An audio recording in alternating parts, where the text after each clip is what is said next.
বিদ্যালয় রয়েছে কিন্তু নেই সীমানা প্রাচীর। বিদ্যালয়ের একেবারে সামনেই রয়েছে ব্যস্ততম রাস্তা, সবসময় গাড়ি চলাচল লেগেই রয়েছে, ফলে যে কোনো সময় দুর্ঘটনার আশঙ্কা থাকছেই। এমনই ছবি ডালখোলার মিঠাপুর অবৈতনিক প্রাথমিক বিদ্যালয়ে। জাতীয় সড়ক ঘেঁষা এই বিদ্যালয়ের পাশেই রয়েছে বিদ্যুতের ট্রান্সফরমার, ফলে এক্ষেত্রেও যে কোনো সময় দুর্ঘটনার আশঙ্কা প্রকাশ করেছেন স্থানীয়রা। উল্লেখ্য, 1956 সালে ডালখোলার মিঠাপুরে নির্মিত হয় প্রাথমিক বিদ্যালয়টি। বর্তমানে এই স্কুলে পড়ুয়ার সংখ্যা 126 জন। স্কুলের পরিকাঠামো নিয়ে যথেষ্ট ক্ষোভ রয়েছে এলাকাবাসীর মধ্যে। অভিযোগ, বেশ কয়েক বছর আগে স্কুলের সীমানা প্রাচীরের কাজ শুরু হলেও তা অর্ধনির্মিত করে রাখা হয়েছে। ফলে স্কুল চত্বরে অবাধ বিচরণ, গবাদি পশুর, এমনকি অনেক সময় স্কুলের মাঠেই ভুট্টা রোদে দেন স্থানীয়দের একাংশ। ফলে অবিলম্বে সীমানা প্রাচীর তৈরির দাবি জানিয়েছেন স্থানীয় বাসিন্দারা। বাউন্ডারিটা হওয়া একদম জরুরি। অনেকে হচ্ছে তো, কি হচ্ছে এইগুলো মানে গাড়ি ধাক্কা ফাক্কা তো লাগতেই। বাউন্ডারিটা হওয়া ভালো, হওয়ার দরকার একদম। তাদের সুবিধা হবে, যে কোনো কিছু সেফটি থাকবে স্কুলটা।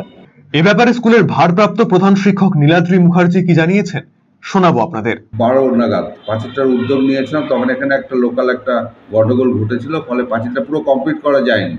হ্যাঁ, ওই কিছু দোকান ওঠানো নিয়ে একটা ওখানে একটা গন্ডগোল ঘটেছিল সীমানা নিয়ে। তো আমরা এর মধ্যে পাঁচিলের কথা আমাদের এসআইকে বলেছি। হ্যাঁ, এসআইকে বারেবারেই বলা হয়েছে। তবে আমি চেষ্টা করছি যে আমাদের অন্য ফান্ড থেকে এটাকে কভারেজ করে যাতে পাঁচিলটা দেওয়া যায়।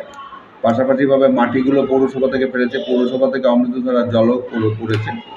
এবং এই পাঁচিলটা পৌরসভা এবং এমএলএ সবাইকে বলে যাতে এই পাঁচিলটার ব্যাপারটা আমরা করতে পারি, এটা আমরা চেষ্টা করছি। যদিও খুব শীঘ্রই এই বিদ্যালয়ের সীমানা প্রাচীর নির্মাণ হবে বলে আশা প্রকাশ করেছেন করণদিঘি সার্কেলের অবর বিদ্যালয় পরিদর্শক নাহুসেন বেগ।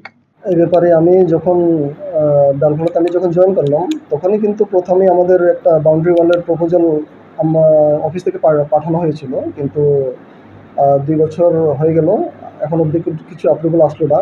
ইদানিং আমরা সপ্তাহিক আগে একটা প্রপোজাল আবার পাঠিয়েছি রিপেয়ারিং জন্য, হয়তো খুব সম্ভবত এটা পাস হয়ে কাজ শুরু হয়ে যাবে। যদিও এই বিদ্যালয়ের সীমানা প্রাচীর নির্মাণ করা হবে, সেদিকেই তাকিয়ে রয়েছে বিদ্যালয়ের পড়ুয়া থেকে শুরু করে অভিভাবক, স্থানীয় বাসিন্দা এবং শিক্ষক শিক্ষিকারা। আরসিটিভি সংবাদ, ডালখোলা।